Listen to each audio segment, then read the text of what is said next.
본인의 유수분 밸런스 상황에 따라서 모든 제형을 얼굴의 모든 부위에 또 바르실 필요는 없습니다. 얼굴 전체를 다 똑같이 케어한다는 그런 고정관념에서 벗어나시면 좋습니다. 그리고 가장 중요한 것은 토너 사용 후에 꼭 반드시 해주는 것입니다. 안녕하세요. 피부를 위한 건강한 수다 지톡스 피부과 전문의 손지희입니다. 오늘 지톡스에서 다룰 이야기는 홈케어, 그 중에서도 세안 방법과 스킨케어입니다. 진료실 안에서도 많은 분들께 제가 진료 중에 하는 질문 중에 최근에 어떤 시술 받으셨어요? 마지막 시술은 언제이신가요? 그때 효과는요? 이런 질문들도 가급적이면 기본적으로 하지만 가장 중요한 홈케어는 어떻게 하세요? 화장품 바르는 단계가 어떻게 되세요? 이런 질문들 역시 기본적으로 여쭤봅니다.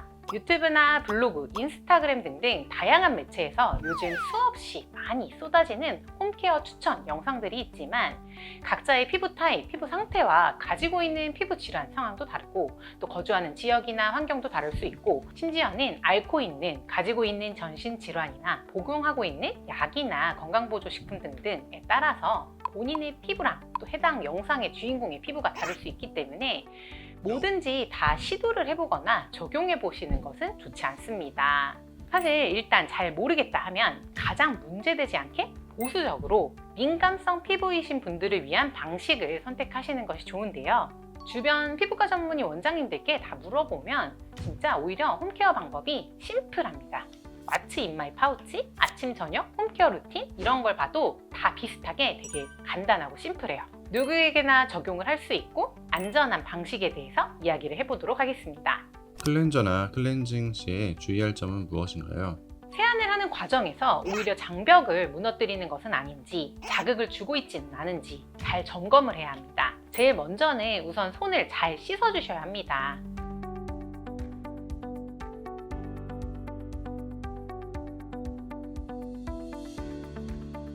가장 먼저 손을 씻는 이유는 뭔가요?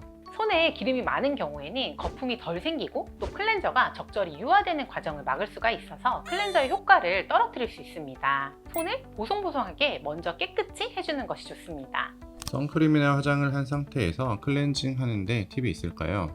요즘은 남성분들도 메이크업 제품을 은근히 많이 사용을 하시는데요. 사실 제대로 클렌징하는 방법에 대해서 알고 계시는 분들은 많지는 않은 것 같기도 해요. 화장품의 일부가 모공 속에 조금이라도 끼어있기만 하면 마치 큰일이 날 것 같은 그런 걱정을 하시는 분들이 있는데요. 사실 낮 시간에 열몇 시간 넘게 화장품을 피부에 얹은 상태로 장시간 노출을 하고 있는 반면에 잘 때 8시간 내외로 소량의 화장품이나 노폐물이 피부 표면에 남아있는다고 해서 큰일이 나지는 않습니다. 오히려 너무 열심히 클렌징을 하는 과정에서 특히 클렌징 오일이나 밤 클렌징 티슈 등을 사용을 하게 되면 오히려 악영향을 줄 수가 있습니다. 화장솜, 패드, 클렌징 티슈, 전동 클렌저 사용은 가급적 너무 매일 데일리로 사용하는 것은 좋지 않고요. 3중, 4중 세안 여러 번 하지 마세요. 메이크업을 지울 때는 팩을 하듯이 살포시 얹어놓은 후에 화장품이 적절히 녹아들면 예를 들어 화장솜을 지그시 눌러서 제거를 해준 다음 나머지 잔여물은 손을 이용해서 유화시키거나 이중 세안을 통해서 나머지는 폼이나 거품으로 제거를 해주시는 것이 좋습니다. 피부가 민감한 경우에는 어떤 세안제를 쓰는 게 좋을까요? 자극을 최소화하기 위해서는 클렌징 로션이나 클렌징 밀크, 클렌징 젤을 1차 세안제로 추천합니다. 그래서 피부과에서도 주로 관리실, 에스테틱이나 이런 데서도 1차 세안제로 클렌징 로션이나 젤을 선택을 합니다. 물을 얼굴에 묻히지 않은 상태에서 아기 피부를 다루듯이 부드럽게 화장품을 녹여내듯이 클렌징을 먼저 해주시면 됩니다. 유분이 많거나 여드름성 피부이신 분들의 경우나 여름철과 같이 블랙헤드가 많이 생기고 기름이 끼는 시기일 때는 1차 세안제로 세안을 한 후에 엔자임 파우더를 이용해서 한 번 더 딥 클렌징을 해주는 것을 추천드리기도 합니다.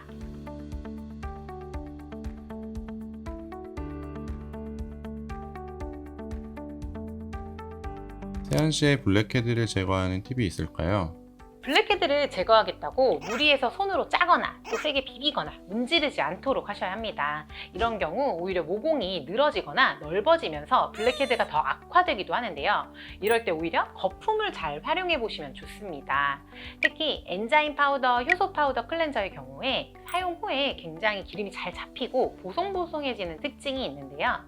이 엔자임 파우더를 이용해서 거품을 낸 상태에서 1분에서 2분 정도, 특히 코, 나비존, 미간이나 턱끝 부위 등 유분이 많은 부분은 가급적이면 마사지를 하듯이 조금 방치를 해준 뒤에 물로 가볍게 씻어내 주시면 블랙헤드도 줄어들고 모공도 조여지는 것과 같은 효과를 볼 수가 있습니다.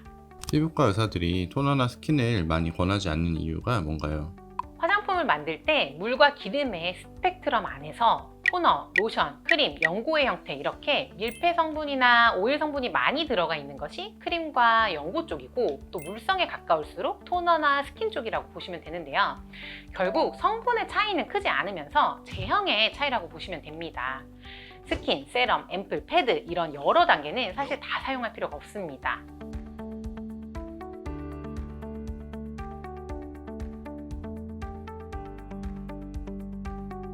토너는 어떻게 사용하는 게 좋을까요? 토너의 경우 수용성 노폐물을 제거하고 닥토의 형태로 사용을 하거나 토너 패드의 형태로 결 정도 내에 사용하는 분들이 계시죠. 또한 특히 클렌징 후에 피부의 pH를 약산성으로 맞추어주는 산도를 조절하는 역할을 기대하고 토너를 사용하기도 합니다. 물론 피부과에서도 그리고 에스테틱에서도 이런 목적으로 토너로 얼굴을 정돈해주는 단계를 가지기도 하는데요. 그렇지만 이런 과정을 집에서도 매일매일 반복을 하게 되면 피부가 장벽이 무너지기 쉽습니다. 결국 외부의 자극으로부터 보호하지 못하게 되고, 또 내부에서 오히려 빠져나가지 않아야 할 수분이나 보습 인자들을 지켜내지 못해서 트러블이 나거나 피부가 붉어지거나 피부가 당기는 증상들이 발생할 수 있습니다. 피부가 예민한 편이 아니라면 예를 들어 세안을 하고 수건으로 톡톡 두드려서 물기를 제거를 한 후에 손으로 두드리듯이 토너를 사용해 주는 것도 좋기는 합니다. 기능성 성분들의 흡수를 돕는 토너의 경우 흡도 방식, 즉 포인트 화장솜 팩을 하듯이 사용을 해주시거나, 아니면 아예 화장솜보다는 토너 패드의 형태로 나온 제품을 사용 방식을 바꾸어서 쓸지 말고 얹어놓듯이 사용하는 것이 나을 수도 있습니다. 그리고 가장 중요한 것은 토너 사용 후에 꼭 반드시 보습제로 마무리를 잘 해주는 것입니다.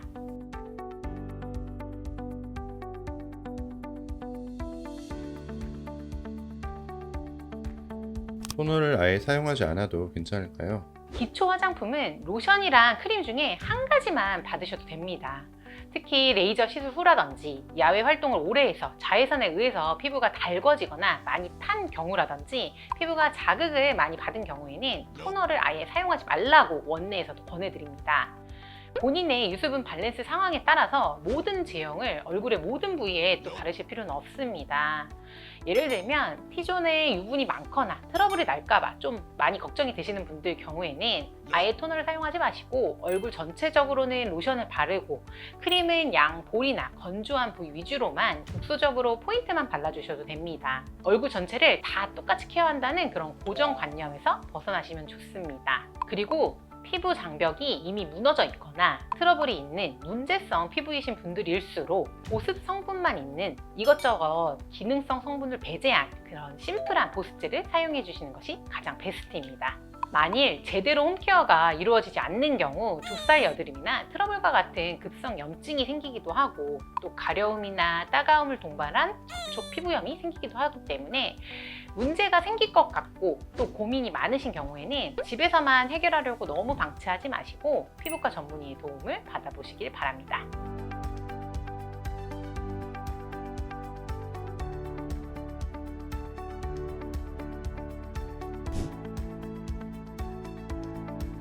오늘 이 영상이 도움이 되셨으면 좋겠습니다. 혹시나 클렌징을 너무 과하게 하거나 토너와 같은 기초 단계를 너무 과하게 사용을 해서 피부가 민감해지거나 뒤집어지신 지인분들이 있으시다면 이 영상을 소개해 주시면 좋겠습니다.